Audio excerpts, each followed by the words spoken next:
1837년 런던, 대영제국의 화려한 빅토리아 시대가 막을 올리던 그때였습니다. 신사들의 실크햇과 긴 코트가 거리를 누비고 가스등이 희뿌연 안개를 밝히던 낭만적인 도시였죠. 하지만 그 낭만 뒤에는 우리가 상상조차 하기 힘든 기묘한 공포가 도사리고 있었습니다. 여느 때와 다를 바 없던 어느 늦은 밤, 런던 남서부의 클래펌 공원을 가로질러 집으로 향하던 한 여성이 있었어요. 그녀의 이름은 메리 스티븐스. 평범한 서비스직에 종사하던 그녀는 그날 밤 자신이 겪게 될 일이 영국 역사상 가장 기괴한 미스터리의 시작이 될 줄은 꿈에도 몰랐을 겁니다. 어두운 골목길을 걷던 메리의 등 뒤로 서늘한 기운이 감돌기 시작했습니다. 누군가 자신을 지켜보고 있다는 강렬한 느낌에 뒤를 돌아본 순간 어둠 속에서 무언가가 튀어나왔죠. 그것은 인간의 형상을 하고 있었지만 결코 인간이라고는 볼 수 없는 움직임이었습니다. 눈앞에 괴하는 메리를 꽉 붙잡더니 그녀의 얼굴과 목을 향해 차갑고 날카로운 무언가를 들이댔어요. 그것은 마치 짐승의 발톱 같기도 했고 차가운 금속 같기도 했습니다. 비명을 지르려는 메리의 입을 막은 것은 괴한의 섬뜩하고도 기이한 웃음소리였죠. 다행히 근처를 지나던 행인들이 그녀의 비명소리를 듣고 달려왔지만 괴한은 마치 기다렸다는 듯 믿을 수 없는 행동을 보였습니다. 사람들이 도착하기 직전 그 괴한은 제자리에서 엄청난 높이로 솟구쳐 올랐습니다. 좁기 3m는 되어 보이는 높은 담장을 마치 중력이 없는 것처럼 가볍게 뛰어넘어 어둠 속으로 사라져버린 거죠. 현장에 도착한 사람들은 바닥에 쓰러진 메리와 허공을 가로질러 사라진 괴한의 흔적만을 목격했을 뿐입니다. 이 사건은 순식간에 입소문을 타고 런던 전역으로 퍼져나갔습니다. 사람들은 설마 하는 마음으로 귀를 기울였지만 이것은 시작에 불과했어요. 며칠 뒤 또 다른 장소에서 더 충격적인 목격담이 들려오기 시작합니다. 이번엔 한 명의 여성이 아니라 달리는 마차 앞에 갑자기 나타나 마부를 습격했다는 소식이었죠. 마차를 몰던 마부는 갑자기 길 한복판에 우뚝 선 괴상한 형체를 보고 급하게 말을 멈췄습니다. 빛 한 점 없는 어둠 속에서도 그 존재는 기묘한 빛을 내뿜고 있었거든요. 마부가 채찍을 휘두르려던 찰나 그 괴물은 또다시 엄청난 도약력으로 마차 위를 훌쩍 뛰어넘어 사라졌습니다. 목격자들의 증언은 하나같이 일치했습니다. 그놈은 인간이 할 수 없는 높이를 뛰어넘고 손에는 날카로운 갈고리를 달고 있으며 무엇보다 그 눈빛이 마치 악마의 그것처럼 붉게 타오르고 있었다는 거죠. 런던 시민들은 이제 밤거리로 나가는 것을 두려워하기 시작했습니다. 도대체 그 정체가 무엇인지, 왜 하필 런던의 밤거리를 누비며 사람들을 공포로 몰아넣는지에 대해 수많은 추측이 오갔습니다. 경찰들은 처음엔 이 사건들을 단순한 불량배의 소행이나 술 취한 이들의 헛것으로 치부했습니다. 하지만 목격담은 날이 갈수록 구체적이고 대담해졌어요. 어떤 이는 그가 입에서 푸른 불꽃을 내뿜었다고 말했고 어떤 이는 그가 입은 옷이 마치 강철처럼 단단해 보였다고 증언했습니다. 당시 런던 시장이었던 존 코완 경의 집무실에는 매일같이 공포에 질린 시민들의 탄원서가 쌓여만 갔죠. 사람들은 이제 그 존재를 부르는 이름을 하나로 통일했습니다. 용수철 같은 다리를 가졌다고 해서 붙여진 이름, 바로 스프링힐드 잭이었죠. 그런데 말이죠. 정말 흥미로운 건 이 괴한이 단순한 괴물이 아니라는 증거들이 하나둘씩 나타나기 시작했다는 점입니다. 그는 단순히 사람을 놀라게 하는 것에 그치지 않고 마치 누군가를 비웃듯 경찰의 추적을 따돌렸고 때로는 아주 정중한 말투로 말을 걸기도 했거든요. 도시 전설이라고 하기엔 너무나 생생하고 인간의 범죄라고 하기엔 너무나 초자연적이었던 이 기묘한 존재. 잭의 존재가 런던을 완전히 장악해버린 그의 겨울. 마침내 그의 정체를 밝혀낼 결정적인 사건이 터지고 맙니다. 그날 밤 런던 동부의 한 평화로운 가정집 문을 두드린 것은 다름 아닌 경찰이었죠. 하지만 그 문을 열어준 가족들은 곧 자신들이 마주한 것이 평범한 경찰이 아니라는 사실을 깨닫게 됩니다. 문을 두드린 남자는 자신을 경찰관이라고 소개하며 방금 저 골목에서 스프링힐드 잭을 포착했으니 촛불을 좀 빌려달라고 요청했습니다. 집안에 있던 여동생 제인 알솝은 한치의 의심도 없이 촛불을 들고 문 밖으로 나갔죠. 하지만 등불을 건네받으려던 남자의 망토가 펄럭이는 순간 제인은 그만 얼어붙고 말았습니다. 등불 아래 드러난 그의 얼굴은 인간의 것이라고는 믿기지 않을 정도로 기괴했거든요. 타오르는 숯덩이처럼 붉은 안광이 눈에서 뿜어져 나오고 있었고 그녀를 쳐다보는 입술 사이로는 차가운 푸른색 불꽃이 일렁이고 있었습니다. 사람들이 가장 경악했던 점은 바로 이 푸른 불꽃이었습니다. 당시 조명이라고는 가스등이나 촛불이 전부였던 시절에 입에서 스스로 불꽃을 내뿜는 존재라니요. 이건 단순한 변장으로는 불가능한 일이었죠. 게다가 제인의 비명 소리를 듣고 달려온 가족들이 목격한 것은 더 충격적이었습니다. 그는 제인의 옷을 찢어발기며 습격했는데 그 손가락 끝에는 마치 정교하게 세공된 강철 발톱 같은 것이 달려 있었어요. 차갑고 단단한 금속의 감촉이 피부를 스칠 때마다 제인은 극심한 고통과 공포에 떨어야 했습니다. 그런데 여기서 정말 묘한 특징이 하나 더 발견됩니다. 목격자들의 진술을 종합해보면 이 괴한의 옷차림이 상당히 세련됐다는 거예요. 몸에 아주 딱 붙는 하얀색 스판덱스 같은 재질의 옷을 입고 있었고 그 위에는 고급스러운 검은색 망토를 걸치고 있었습니다. 머리에는 헬멧 같은 것을 쓰고 있었다는 기록도 있죠. 19세기 빅토리아 시대에 이런 복장이라니 마치 미래에서 온 영화 속 캐릭터 같지 않나요? 사람들은 그가 외계에서 온 존재이거나 혹은 지옥에서 올라온 악마라고 믿기 시작했습니다. 그의 기괴함은 외양에서 그치지 않았습니다. 피해자들을 습격할 때 그는 마치 장난을 치는 어린아이처럼 낄낄거리며 웃었다고 해요. 공포에 질린 사람들의 반응을 즐기는 듯한 그 태도는 런던 시민들을 더 소름 끼치게 만들었죠. 특히 그가 입에서 뿜어냈다는 푸른 불꽃은 뜨겁지 않고 오히려 얼음처럼 차가웠다는 증언이 잇따랐습니다. 이건 과학적으로도 설명하기 힘든 부분이었어요. 만약 그가 화학물질을 입에 머금고 있었다면 입안이 무사할 리 없었을 텐데 말이죠. 게다가 잭은 습격을 마친 뒤 항상 특유의 시그니처 행동을 보였습니다. 쫓아오는 사람들을 비웃기라도 하듯 제자리에서 수미터를 솟구쳐 올라 지붕 위를 유령처럼 뛰어다녔습니다. 무거운 철제 갑옷 같은 소리를 내면서도 깃털처럼 가볍게 착지하는 그 모습은 목격자들에게 경외심마저 불러일으켰습니다. 강철 발톱으로 벽을 긁으며 내는 소름 끼치는 금소금이 밤마다 런던의 골목길을 가득 채웠고 이제 사람들은 어둠 속에서 반짝이는 작은 빗줄기만 봐도 잭이 나타났다며 혼비백산에 달아나기 바빴습니다. 이 정체불명의 괴한이 런던을 휘젓고 다닌 지도 어느덧 몇 달, 단순히 밤거리를 배회하던 수준을 넘어 이제는 대담하게 민가까지 침입하며 피해를 입히기 시작했습니다. 하지만 이 공포의 괴물에게도 의외의 허점이 보이기 시작했죠. 그가 휘두르는 강철 발톱과 푸른 불꽃은 치명적인 상처를 입히기보다는 이상하리만큼 사람들을 놀라게 하고 겁을 주는데 집중되어 있었거든요. 마치 거대한 연극 무대 위에서 연기를 하는 배우처럼 말이죠. 그러던 어느 날 잭의 정체를 의심하던 사람들의 눈에 아주 흥미로운 단서 하나가 포착되었습니다. 이 괴물이 나타나는 장소와 시간대에 묘한 규칙성이 있었던 겁니다. 제인 알솝 사건이 터지고 불과 8일 뒤였습니다. 런던의 공포가 차에 가시기도 전인 1838년 2월 28일 이번에는 런던 동부의 라임하우스에서 또 다른 비명이 터져 나왔습니다. 18세 소녀 루시 스케일스와 그녀의 여동생이 오빠의 집을 방문하고 돌아오던 길이었죠. 좁고 어두운 골목길인 그린 드래곤 앨리를 지나던 그때 길모퉁이에 서 있던 한 남자가 갑자기 루시의 앞을 가로막았습니다. 그는 아무런 말도 없이 마치 기다렸다는 듯 루시의 얼굴에 그 기괴한 푸른 불꽃을 내뿜었습니다. 이 불꽃은 단순한 불이 아니었어요. 루시는 그 순간 눈이 머는 듯한 강렬한 섬광과 함께 온몸이 마비되는 듯한 감각을 느꼈다고 증언했습니다. 루시가 바닥에 쓰러져 발작을 일으키는 동안 그 괴한은 당황한 여동생을 비웃듯 쳐다보다가 유유히 어둠 속으로 걸어 들어갔습니다. 놀라운 건 그 뒤였습니다. 여동생의 비명을 듣고 근처에 있던 오빠가 달려왔을 때 범인은 이미 지상에서는 도저히 불가능한 궤적을 그리며 사라진 뒤였거든요.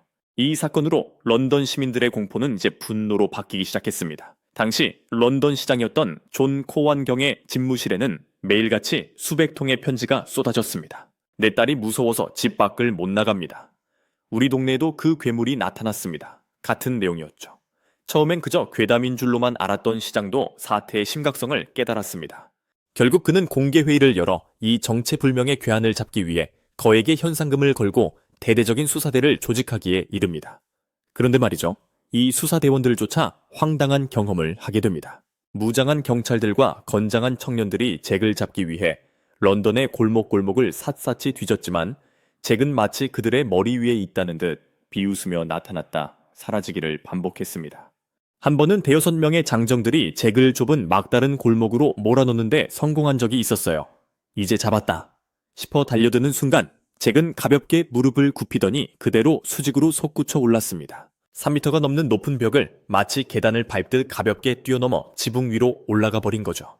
밑에서 멍하니 위를 올려다보는 사람들에게 그가 남긴 건 소름 끼치는 웃음소리와 차가운 밤 공기뿐이었습니다.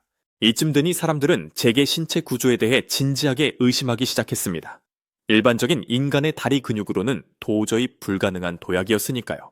어떤 이들은 그가 옷 속에 아주 정교하고 강력한 강철 용수철 장치를 숨기고 있다고 주장했습니다. 그렇지 않고서야 어떻게 저런 점프가 가능하겠어? 라는 합리적인 의심이었죠. 하지만 당시 기술력으로 그런 고성능 장치를 그것도 소리 없이 부드럽게 작동하도록 만들 수 있는 사람이 과연 있었을까요? 게다가 잭은 단순히 도망치는 것에 그치지 않고 마치 자신을 추적하는 공권력을 조롱하는 듯한 행동을 보였습니다. 순찰 중인 경찰 앞에 갑자기 나타나 정중하게 모자를 벗어 인사한 뒤 순식간에 담장을 넘어 사라지는 시기였죠. 이런 기행 덕분에 잭은 범죄자이면서도 동시에 도시의 전설적인 스타가 되어갔습니다. 사람들은 공포에 떨면서도 어딘가에서 또 잭이 나타나 불가능한 묘기를 보여주지 않을까 하는 기묘한 기대감에 사로잡히기도 했습니다. 그런데 이 신출 규모란 괴한의 정체를 추적하던 사람들의 시선이 점차 한 곳으로 모이기 시작했습니다. 런던의 평범한 시민이나 불황자가 아닌 아주 특별한 배경을 가진 한 남자의 이름이 거론되기 시작한 겁니다. 도대체 이 말도 안 되는 신체 능력을 어떻게 설명해야 할까요? 당시 런던의 지식인들과 과학자들은 밤잠을 설치며 고민에 빠졌습니다. 아무리 운동신경이 뛰어난 사람이라도 3m 높이의 담벼락을 가볍게 뛰어넘는다는 건 물리 법칙을 정면으로 거스르는 일이었으니까요. 그래서 나온 가설 중 하나가 바로 기계 장치였습니다. 잭이 5단에 아주 정교하고 강력한 강철 용수철 신발을 신고 있다는 거였죠. 당시엔 증기기관이 세상을 바꾸던 시기였으니 누군가 비밀리에 그런 대단한 발명품을 만들었을지도 모른다는 상상이 충분히 가능했습니다. 하지만 여러분도 알다시피 용수철 신발을 신고 그렇게 높이 뛰었다가 착지할 때의 충격은 고스란히 무릎으로 가거든요. 아마 평범한 사람이 그랬다면 잭의 다리는 진작에 남아나지 않았을 거예요. 사건이 미궁으로 빠질 때쯤 런던 시민들 사이에서 아주 구체적인 이름 하나가 들려오기 시작합니다. 바로 워터퍼드 후작 헨리 베레스퍼드였죠. 이 양반은 당시 런던에서 미친 후작 The Mad Marquis이라는 별명으로 불릴 만큼 악명이 자자한 난봉꾼이었습니다. 돈은 넘쳐날 만큼 많았고 성격은 불같았으며 무엇보다 괴상한 장난에 목숨을 거는 사람이었거든요. 그는 친구들과 내기를 해서 밤중에 사람들을 놀래키거나 공공기물을 파손하는 일을 즐겼습니다. 내가 만약 괴물로 변장해서 런던을 발칵 뒤집어 놓는다면 후작에게는 이보다 더 짜릿한 놀이가 없었을 겁니다. 실제로 후작은 기계장치와 공학에 관심이 아주 많았습니다. 그가 돈을 쏟아부어 특수 제작한 용수철 신발과 푸른 불꽃을 내뿜는 장치를 만들었다는 소문은 상당히 설득력이 있었죠. 게다가 피해자들이 증언한 망토를 입은 세련된 차림이나 정중한 말투는 그가 상류층 출신이라는 걸 암시하는 듯했습니다. 어이 아가씨, 촛불 좀 빌려줄 수 있나? 라는 식의 말투는 거친 불황자보다는 오히려 오만한 귀족의 농담처럼 들렸으니까요. 심지어 그가 이 기괴한 연극을 벌이는 이유가 단순히 친구들과의 내기 때문이라는 말까지 돌았습니다. 하지만 수사대가 후작을 유력한 용의자로 보고 추적했을 때 묘한 일들이 벌어집니다. 잭이 나타난 시각에 후작이 다른 장소에 있었다는 알리바이가 발견되기도 했고 무엇보다 그가 아무리 운동신경이 좋다고 해도 지붕 위를 그렇게 자유자재로 날아다니는 건 설명이 안 됐거든요. 만약 잭이 정말 후작이었다면 그는 역사상 가장 위대한 발명가이자 스턴트맨이었을 겁니다. 사람들은 점점 의심하기 시작했습니다. 단순히 한 사람이 벌인 장난이라고 하기엔 잭은 너무나 초자연적이지 않아? 공포는 사람의 눈을 흐리게 만듭니다. 처음엔 붉은 눈과 푸른 불꽃을 가진 괴한이었던 잭의 목격담은 시간이 갈수록 점차 비현실적으로 변해갔습니다. 어떤 사람은 그가 박쥐 같은 날개를 펴고 날아갔다고 했고 어떤 이는 그의 몸에 화살을 쐈는데도 튕겨나갔다고 주장했죠. 이제 런던 시민들에게 잭은 단순한 범죄자가 아니라 도시의 어둠 속에 실존하는 도시괴담 그 자체가 되어버린 겁니다. 그런데 여기서 우리가 놓치고 있는 아주 중요한 지점이 하나 있습니다. 만약 이 모든 게 한 사람의 소행이 아니라면 어떨까요? 당시 런던은 산업혁명으로 급격히 팽창하며 극심한 빈부격차와 범죄로 몸살을 앓고 있었습니다.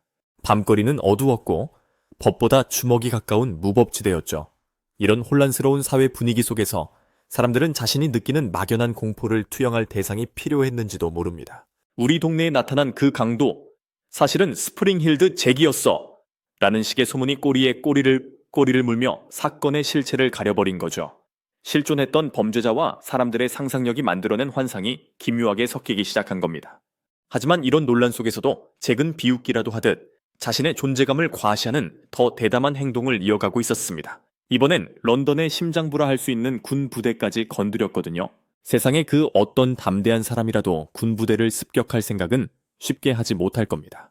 하지만 잭은 달랐습니다. 1870년대 무렵 잭은 런던을 넘어 영국 전역에서 목격되기 시작했는데 가장 충격적인 사건은 엘더샷 육군 부대에서 벌어졌습니다. 야간 보초를 서던 군인 앞에 갑자기 나타난 잭은 차가운 손으로 보초의 뺨을 때리고는 특유의 웃음소리를 내며 사라졌죠. 당황한 군인들이 소총을 발사했지만 탄환은 잭의 몸을 통과하거나 튕겨나가는 듯 보였습니다. 잭은 보초들의 머리 위로 훌쩍 뛰어올라 유유히 어둠 속으로 사라졌고 이 사건은 영국 군부대 전체를 발칵 뒤집어 놓았습니다. 훈련받은 군인들조차 공포에 떨게 만든 이 존재를 어떻게 설명해야 할까요? 이쯤 되면 우리는 아주 합리적인 의심을 해봐야 합니다. 정말로 그가 초능력을 가진 존재였을지 아니면 우리가 흔히 말하는 집단 히스테리였을지 말이죠. 당시 빅토리아 시대의 런던은 급격한 산업화로 도시 곳곳이 어둡고 복잡했습니다. 좁은 골목과 자욱한 스모그는 사람들의 시야를 가렸고 작은 그림자만 움직여도 공포가 증폭되기 딱 좋은 환경이었죠. 한 명의 목격자가 괴물을 보았다고 소리치면 주변 사람들은 본능적으로 자신이 본 것을 그 괴물의 형상에 끼워 맞추게 됩니다. 그래, 내가 본 그림자도 눈이 붉었어. 맞아, 나도 불꽃을 본 것 같아. 이런 식의 심리적 전염이 런던 전체를 휩쓸었을 가능성이 매우 큽니다. 하지만 심리학만으로 설명하기엔 잭이 남긴 물리적인 흔적들이 너무나 구체적이었습니다. 특히 그가 사용했다는 푸른 불꽃과 금속 발톱은 단순한 착시라고 하기엔 피해자들의 증언이 너무나 일치했거든요. 만약 이것이 집단 히스테리가 아니라면 우리는 다시 정교한 기술의 가능성에 주목해야 합니다. 사실 19세기 중반은 기계공학이 비약적으로 발전하던 시기였습니다. 누군가 증기압이나 고성능 스프링을 이용한 도약 장치를 개발했고 인이나 마그네슘 같은 화학 물질을 이용해 입에서 불을 뿜는 시각적 효과를 냈다면 어떨까요? 물론 당시 기술로 그런 소형 장치를 완벽하게 제어하는 건 거의 마법에 가까운 일이었겠지만 세상엔 언제나 시대를 앞서가는 천재적인 괴짜들이 존재하기 마련이니까요. 흥미로운 건 잭의 행동 양식입니다. 그는 사람을 죽이거나 심각한 중상을 입히는 일은 거의 없었습니다. 그의 주된 목적은 언제나 충격과 공포 그 자체였죠. 마치 런던이라는 거대한 도시를 무대로 삼아 자신만의 연극을 펼치는 예술가처럼 보이기도 합니다. 사람들은 잭을 두려워하면서도 한편으로는 그가 보여주는 비현실적인 퍼포먼스에 기묘한 매력을 느꼈습니다. 덕분에 잭은 신문 기사뿐만 아니라 당시 유행하던 저가소설 페니 드레드풀의 단골 소재가 되었고 실제 사건보다 더 과장된 전설들이 더씹혀지기 시작했습니다. 현대의 범죄 심리학자들은 잭을 초창기 도시형 연쇄 범죄자의 전형으로 보기도 합니다. 불특정 다수를 대상으로 공포를 확산시키고 자신의 존재감을 극대화하는 방식이 현대의 조커와 같은 캐릭터와 매우 닮아있기 때문이죠. 실존하는 범죄자의 대담한 행각에 시민들의 상상력이 더해져 탄생한 괴물, 그것이 바로 스프링힐드 잭의 실체일지도 모릅니다. 하지만 여기서 정말 소름 끼치는 사실은 이 괴담 같은 이야기가 한두 해로 끝나지 않았다는 점입니다. 1837년에 처음 등장한 잭은 그 후로 무려 70년 동안이나 영국 전역에서 모습을 드러냈거든요. 한 인간의 수명을 생각하면 도저히 불가능한 이 장기적인 활동 뒤에는 어떤 비밀이 숨겨져 있었을까요? 시간은 무정하게 흘러 어느덧 수십 년이 지났습니다. 처음 잭이 나타났던 1837년의 런던은 마차가 다니던 시절이었지만 어느새 세상은 전기가 들어오고 자동차가 등장하는 시대로 변해가고 있었죠. 보통의 인간이라면 이미 늙어 기력이 쇠했거나 세상을 떠났을 법한 긴 세월이었습니다. 그런데 참 이상한 일이죠. 잭은 늙지도 않는 모양인지 수십 년의 간격을 두고 영국 곳곳에서 불쑥불쑥 다시 나타나기 시작했습니다. 1840년대, 50년대, 심지어 80년대를 지나 20세기의 문턱인 1994년까지도 그의 목격담은 끊이지 않았거든요. 특히 1880년대 런던은 그 유명한 잭 더 리퍼의 공포로 뒤덮여 있었습니다. 사람들은 잔혹한 살인마의 등장에 떨면서도 한편으로는 지붕 위를 날아다니던 옛날의 그 장난꾸러기 잭을 떠올렸습니다. 실제로 당시 기록을 보면 리퍼의 정체가 사실은 늙지 않는 괴물 스프링힐드 잭이 아니냐는 흉흉한 소문이 돌기도 했죠. 물론 리퍼는 잔인한 살인마였고 잭은 괴상한 장난꾼에 가까웠지만 사람들에게 잭은 이미 단순한 범죄자를 넘어 영원히 죽지 않는 도시의 악령 같은 존재로 각인되어 있었던 겁니다. 가장 놀라운 보고는 1904년 리버풀에서 들려왔습니다. 에버턴 지역의 한 주택가 지붕 위에서 기괴한 옷차림의 남자가 나타나 엄청난 도약을 선보이며 사라졌다는 목격담이었죠. 1837년에 처음 등장했던 그 남자가 여전히 같은 모습으로 나타났다는 건 생물학적으로 도저히 설명이 안 되는 일이었습니다. 이때쯤 되자 사람들은 진지하게 생각하기 시작했어요. 이건 한 사람이 아니라 어떤 비밀스러운 조직이나 대를 이어 내려오는 모방 범죄자들의 소행이 아닐까 하고 말이죠.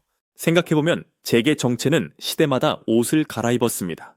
처음엔 미친 귀족의 장난으로, 다음엔 기계 장치를 이용한 괴짜 발명가로, 나중에는 아예 초자연적인 유령이나 외계 존재로 말이죠. 잭이 정말로 존재했든 아니면 사람들의 공포가 만들어낸 환상이었든 간에 한 가지 확실한 건 잭이 영국인들의 무의식 속에 아주 깊이 뿌리를 내렸다는 사실입니다. 아이들이 말을 안 들으면, 자꾸 그러면 스프링힐드 잭이 잡아간다 라고 겁을 줄 정도로 잭은 일종의 문화적 아이콘이 되어버렸으니까요. 재미있는 건 잭의 명성이 높아질수록 그를 모방하는 사람들도 늘어났다는 점입니다. 잭처럼 보이고 싶어서 신발에 몰래 용수철을 달았다가 다리가 부러진 청년의 이야기도 전해 내려오고, 잭의 복장을 하고 이웃을 놀래키려다 경찰에 붙잡힌 이들도 수두룩했죠. 이런 모방 범죄들이 70년이라는 긴 세월 동안 잭의 전설을 유지시킨 연료가 되었을 가능성도 큽니다.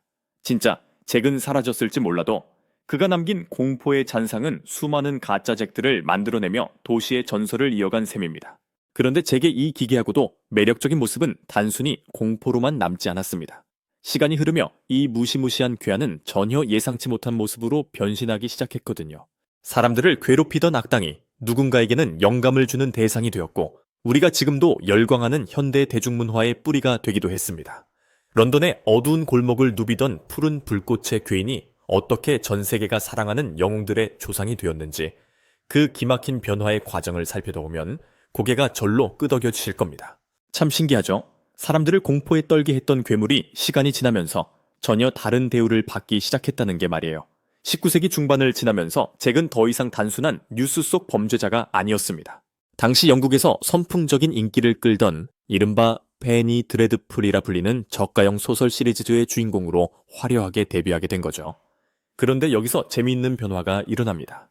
소설 속에서의 잭은 시민들을 괴롭히는 악당이 아니라 억울한 일을 당한 사람들을 돕거나 악한 귀족들을 응징하는 다크 히어로 같은 모습으로 그려지기 시작했거든요. 어둠 속에서 갑자기 나타나 악당들을 놀라게 하고 엄청난 점프력으로 지붕 위를 달아나며 추격자들을 따돌리는 모습. 어딘가 익숙하지 않으신가요? 맞습니다. 우리가 오늘날 열광하는 슈퍼히어로들의 특징을 잭이 이미 150년 전부터 보여주고 있었던 거예요. 검은 망토를 휘날리며 밤의 도심을 누비는 모습은 배트맨을 떠올리게 하고, 기괴한 웃음소리와 상상을 초월하는 기행들은 조커의 원형처럼 보이기도 하죠. 실제로 많은 대중문화 전문가들은 스프링힐드 잭이 현대 슈퍼히어로와 빌런 캐릭터 형성에 아주 큰 영감을 주었다고 분석합니다. 특히 잭의 정체로 의심받았던 워터퍼드 후작 이야기를 떠올려보세요. 낮에는 부유하고 오만한 귀족이지만 밤이 되면 자신만의 특수한 장비와 복장을 갖추고 도시를 뒤흔드는 비밀스러운 존재로 변신한다는 설정. 이건 브루스 웨인이 배트맨으로 변신하는 설정과 소름 끼칠 정도로 닮아 있습니다. 어쩌면 우리는 1837년 런던의 골목길에서 인류 역사상 가장 매혹적인 가면 쓴 영웅의 탄생 과정을 목격했던 걸지도 모르겠네요. 물론 잭이 실존 인물이었는지 아니면 정교하게 연출된 집단 환상이었는지는 여전히 미스터리로 남아 있습니다. 하지만 그게 무엇이었든 간에 잭은 인간이 가진 근원적인 공포를 자극했고, 그 공포를 기묘한 동경으로 바꾸어 놓았습니다. 푸른 불꽃을 내뿜으며 담장을 넘던 그 실루엣은 사라졌을지 모르지만 그가 남긴 전설은 소설로, 연극으로, 그리고 이제는 영화와 게임 속으로 끊임없이 복제되며 우리 곁을 맴돌고 있죠. 가끔 아주 깊고 어두운 밤, 도시의 높은 빌딩 위나 어두운 골목 끝에서 무언가 번쩍이는 빛을 본 것 같은 기분이 들 때가 있지 않나요? 혹은 설명할 수 없는 기괴한 웃음소리가 바람결에 실려오는 것 같기도 하고요. 어쩌면 스프링힐드 잭은 지금도 우리가 모르는 도시의 어느 틈새에서 다음 세대의 전설이 되기 위해 조용히 무릎을 굽히고 도약할 준비를 하고 있을지도 모릅니다. 180년 전 런던 사람들을 잠 못 들게 했던 그 기분 좋은 소름이 오늘날 우리에게는 또 다른 상상력의 원천이 되어 흐르고 있는 것처럼 말이죠. 이렇게 런던의 안개 속으로 사라진 제게 발자취를 따라가다 보면 결국 우리가 마주하게 되는 건 인간이 가진 무궁무진한 상상력과 그 상상력이 만들어낸 불멸의 이야기들입니다. 그가 남긴 강철 발톱에 긁힌 자국은 런던의 낡은 벽 어딘가에 남아있을지도 모르고, 그가 내뿜었던 푸른 불꽃의 잔상은 누군가의 꿈속에서 여전히 일렁이고 있을 거예요. 도심을 뛰어넘던 그 괴한의 정체는 영원히 밝혀지지 않을 수도 있겠지만, 그 덕분에 우리는 밤거리를 걸을 때마다 조금 더 흥미진진한 상상을 할 수 있게 된 셈입니다.